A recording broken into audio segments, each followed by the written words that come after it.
From the Big 12 tournament in Kansas City, this Mountaineer basketball report is brought to you by United Bank. We're united with the Mountaineers. And so it's on to the semifinal round for the second consecutive year for West Virginia here at the Big 12 Championship. We welcome you in. Tony Caridi along with Jay Jacobs. West Virginia handles Texas 63-53. Jay, a win is a win. Bob Huggins wasn't particularly pleased with how his team played, but you know what? They got it done. You advance and you move ahead.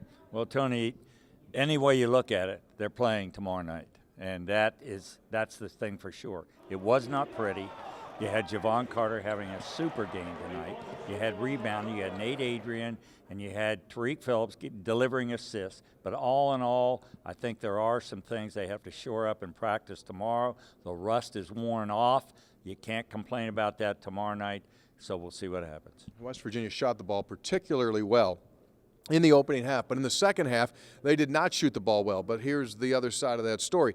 Neither did Texas. The Longhorns held below 40% from the field and below 40% from three-point range in that second half, and so that's what you get. You get a really weird score, 63-53, and it kind of bogged down defensively, but West Virginia was able to just hold them off and never trailed in the second half, although they saw a double-figure lead cut down to 6. And neither team really shot the ball well from the foul line.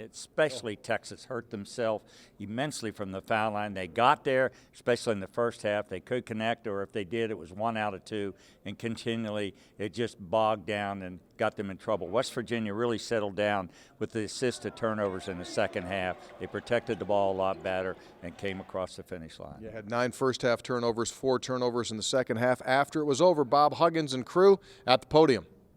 Honestly, we don't really pay too much attention to what other teams are doing. You know, it's about us. And we just take it one game at a time. You know, you can't play the next game unless you win the current game.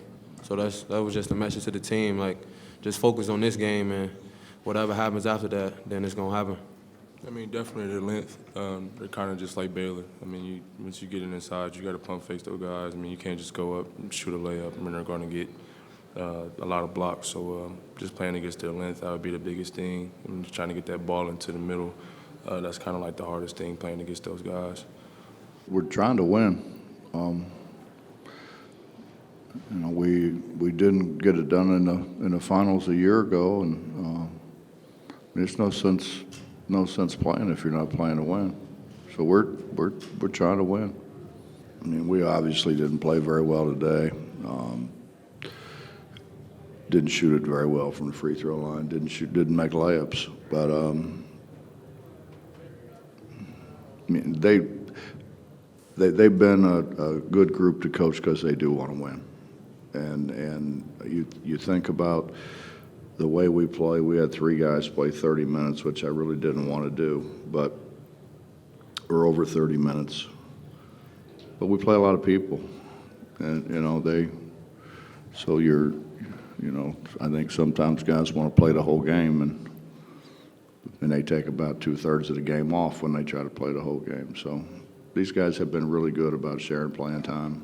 And so the upset bug was ever present here in Kansas City in this quarterfinal round on Thursday. West Virginia will now take on Kansas State, who ousted the Baylor Bears. Jay, West Virginia split with the Wildcats during the regular season. Should be a pretty good game. Well, I think so. I think the fact that Awando, the outstanding guard, is big for them. He is a very hard matchup, Tony. And I think one of the things is Stokes is a key at that backcourt position. You're going to have to stop him and get them settled down and get some bad shots. They did not shoot poorly against Baylor, and I thought that was a key in their victory. So the semifinals will feature TCU, who shocked Kansas against Iowa State, and the Mountaineers taking on Kansas State. Our pregame coverage begins at 8:30, tip at 9:30. Thanks for being with us. Along with Jay Jacobs, I'm Tony Caridi here from the Big 12 Championships in Kansas City.